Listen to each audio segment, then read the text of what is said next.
हम लोगों का निरंतर बरकरार है इस विषय पर, इसीलिए कल भी बड़ी विस्तृत और बड़ी गंभीर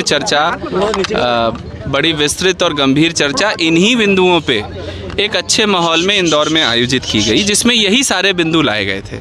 मैं ये बात बोलना चाहता हूँ कि शासन और प्रशासन इस विषय को लेकर के बहुत संवेदनशील और बहुत सजग है, इसीलिए इसमें इतना समय लगा। और इसमें समय लगने के बाद अब क्योंकि उच्चतम न्यायालय और उच्च न्यायालय के इतने कड़े निर्देश हैं, उन निर्देशों के पालन में ये कचरे को यहाँ बड़ी वैज्ञानिक पद्धति के अनुसार लाया गया है। यही बात हमने जनता को भी बताने का प्रयास किया, लेकिन ऐसा महसूस हुआ कि इस प्रकार से सड़कों पे लोगों के प्रश्नों का जवाब नहीं दिया जा सकता। हमने सभी से आग्रह किया है कि वो अपने जनप्रतिनिधियों के माध्यम से या अपने बीच में कुछ लोगों को अपना प्रतिनिधि नियुक्त करके अपनी बातों को इत्मीनान से 1 to 1 रखें। हम सभी प्रश्नों का जवाब शासन प्रशासन देगा, लेकिन कानून व्यवस्था को हाथ में लेना और ऐसे विषय के लिए जो जनता के स्वास्थ्य से जुड़ा हुआ है वो बिल्कुल गलत है। यहाँ पे कोई एक्सीडेंट हो सकता है, एम्बुलेंस में किसी की डेथ हो सकती है, ऐसे विषय को लेकर के पत्थरों को हाथ में उठाने का प्रयास भी करना मैं समझता हूँ कि ये नैतिक रूप से भी गलत है।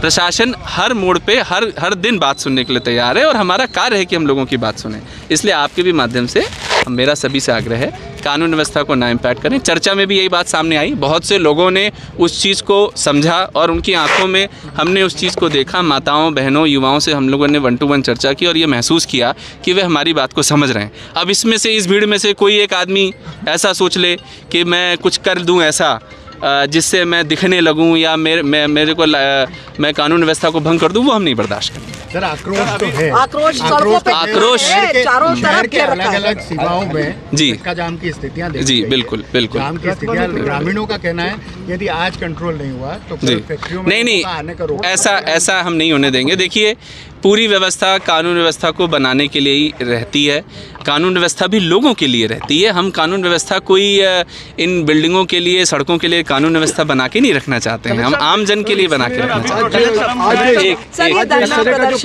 लगातार 8-9 घंटे हो गए हैं। प्रशासन जो मेरा अभी जैसे जिस ग्रुप से हमने बात की उनसे भी हमारा बिल्कुल स्पष्ट संदेश है, धरना प्रदर्शन सड़कों का समाप्त करें, अपनी बात को अपने जनप्रतिनिधियों के माध्यम से शांतिपूर्वक रखें, सभी को जवाब दिया जाएगा। जैसा मैंने वहाँ पर भी बोला, मैं अभी भी बोलता हूँ, अभी कचरा का ट्रांसपोर्टेशन हुआ है, अभी 1 इंच कचरा जला नहीं है। कंट्रोल स्थिति कब तक हो जाएगी? हम बहुत जल्द इसको इस स्थिति में ले आएंगे, सबसे संवाद करके कि स्थिति को कंट्रोल कर लें और सामान्य स्थिति में वापस आ जाएं। बहुत ही जल्द, बहुत ही त्वरित गति से हम लोगों ने आज कार्रवाई की है और आगे भी सबसे बात करके आगामी घंटों में हम लोग कहीं नहीं जा रहे हैं।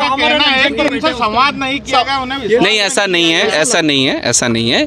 संवाद सरकार ही, मतलब जनतांत्रिक व्यवस्था में सरकार ही जनता की सरकार होती है और ये पूरी जानकारी, पूरी सारी चीज़ें बताई गई। फिर भी हो सकता है लोगों के मन में कुछ संदेह हो और है, उसको हम दूर करेंगे।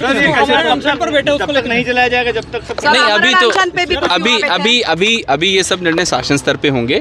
प्रशासनिक रूप से हमने जनता की बात को सुन लिया है, उनको बोला है कि कानून व्यवस्था को भंग बिल्कुल ना होने दें और जो बातें निकल कर आई हैं वो शासन तक पहुंचाई जाएंगी और आगामी निर्णय उस आधार पर लिया। दो व्यक्ति जले भी हैं सर आज जो नहीं, वो जो जानकारी मिली है उनका स्वास्थ्य ठीक है, वो अस्पताल में है, उनको तत्काल रेफर किया गया है बर्न यूनिट में और उनकी भी खोज खबर ली जा रही है और सबका ध्यान रखा जा रहा है। लाठीचार्ज भी हुआ सर? नहीं, ऐसा नहीं है। कानून व्यवस्था के दृष्टिकोण से जो भी व्यवस्था बनाए रखने के लिए, देखिए व्यवस्था बनाना सर्वोपरि है, बातें हाथ से ना निकलें। जब संवाद करने की बात है और जिस विषय पे न्यायालय और उच्चतम न्यायालय के निर्णय हैं उसके क्रियान्वयन में यदि कोई निर्णय हमें लिए जाने हैं तो वो तो हम लोगों का परम कर्तव्य है और जनहित में ही हम लोगों को कानून व्यवस्था भी बनाए रखनी चाहिए।